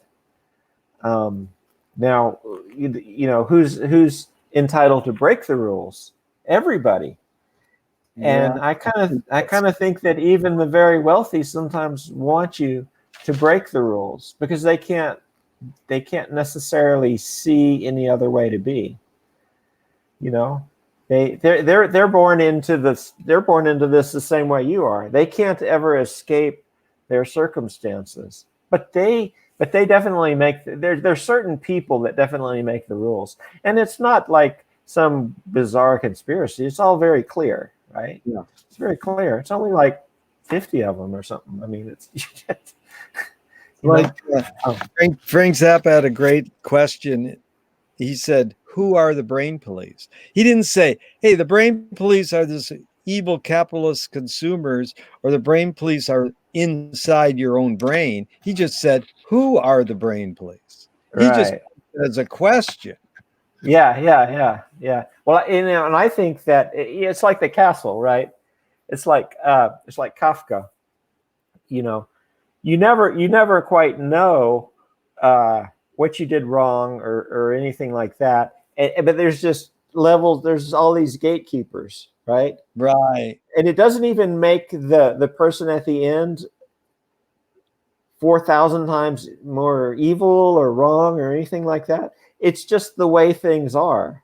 They can't even change the way things are. I was listening to one of these billionaires talk, and he said, before I was rich, it was so much easier.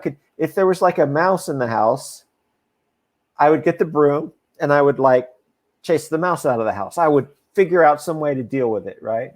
But now it's much more complicated. I have to call the guy that runs the house that used to be called the butler, and then he sends emails out to all these people, and then pest control comes, and it's this incredible complicated process, and I can't do it myself because that's his job. And God forbid he finds out that I chased the mouse out when he was supposed to chase the mouse out. And it's just never ending, this level of complication, so it's like in billiards at half past, was it billiards at half past noon? You have the rich people, but then the waiters, there's all these levels of expectation. And nobody can break the rules, right? The kings can't break the rules. Nobody can break the rules, except the person that figures out the loophole, right? The hackers. The You know, hackers can break the yeah, rules, and then it becomes obvious to everybody. It becomes clear, like, oh, we'll just do it this way. Why yeah, didn't we think of that before? yeah. Yeah, I actually made a movie years ago called Who's Jamming the Culture Jammers. Now I should make a movie called Who's Hacking the Hackers. That's right. That's right. Yeah, yeah. But you know, you've helped me again. What what I should say is who's entitled to make the rules. I should say who should be entitled to make the rules. Right. Yeah. And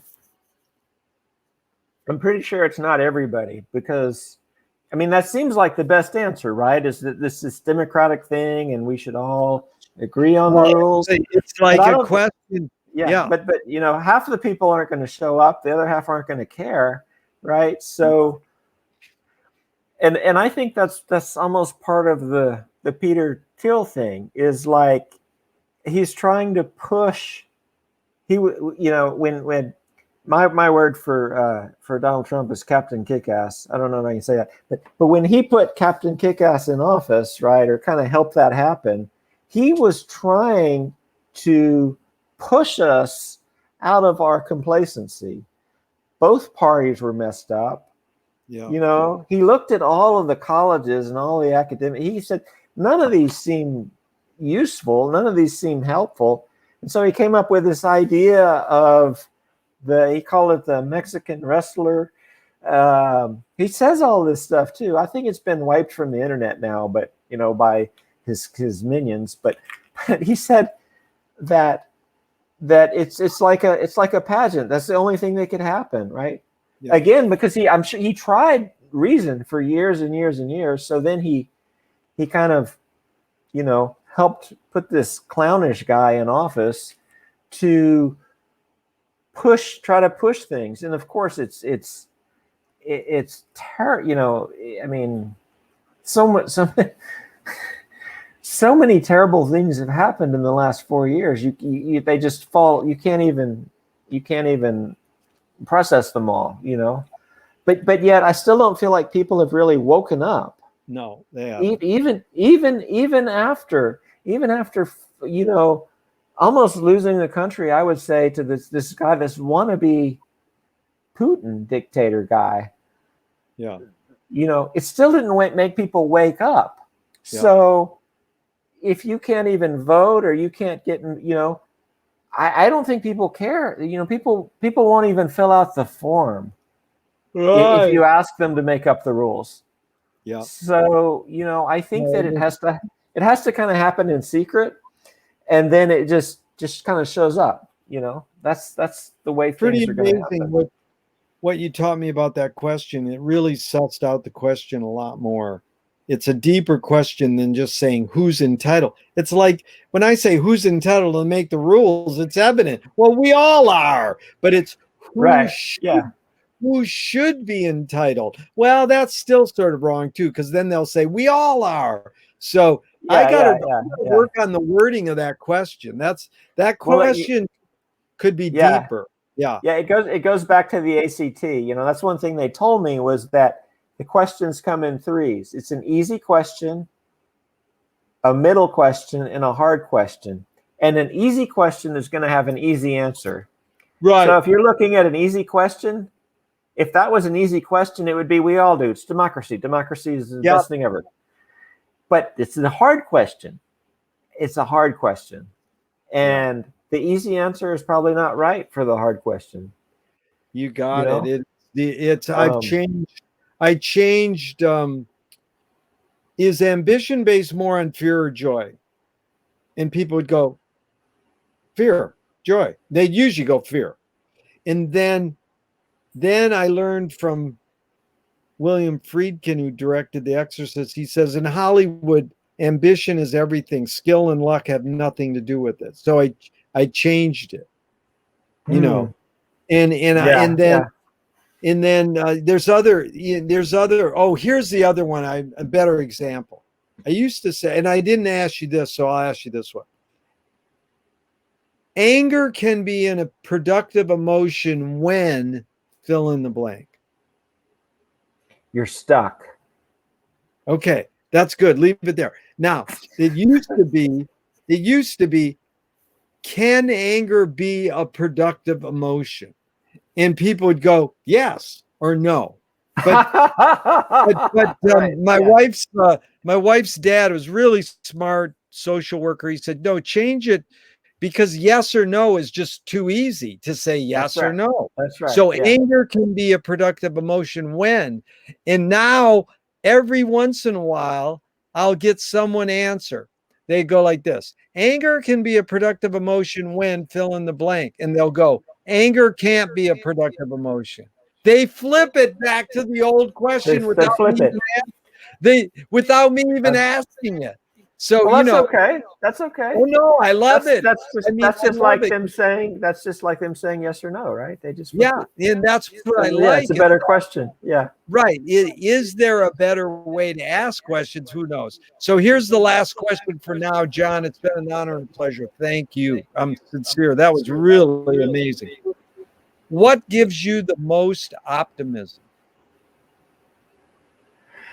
Um, that the most optimism is the fact that we have technology. That technology can change can flip the script.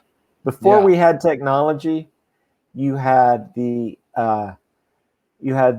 employer and you had the employees. You had the king and you had the servants. You had Yeah. um, that was it. That was the only script you had, and you could, uh, you could become a lawyer or a doctor or something like that. But now with technology, you have the power to use machines to change things. So if you can control machines, then you can. It's different. It's different from being a doctor or a dentist, Yeah. because a dentist can only fix teeth so well, Yeah. right? A doctor can only be, you know, a doctor can only make your heart 100% fixed. Yeah. But with technology, it's unexpected things are possible. It's possible to have these events that disrupt the whole system. Yeah. And you have to have those. You have to have those. And before, they were terrible. They involved people getting their heads cut off. So I think now we can do that in a different way with technology. Technology gives us an option other than the other than violence, basically. Yeah. Before, that was the only thing you had. You had violence. Yeah. Well, really good, John. I'll tell you that McLuhan's line is really applicable here. He said, communication of the new is a miracle, but it's not impossible. So I really learned a lot of newness here. I appreciate it. We'll be in touch. Thank you, John. That was a real pleasure. Thank you. Yeah, that was a lot of fun. Yeah, definitely. Definitely.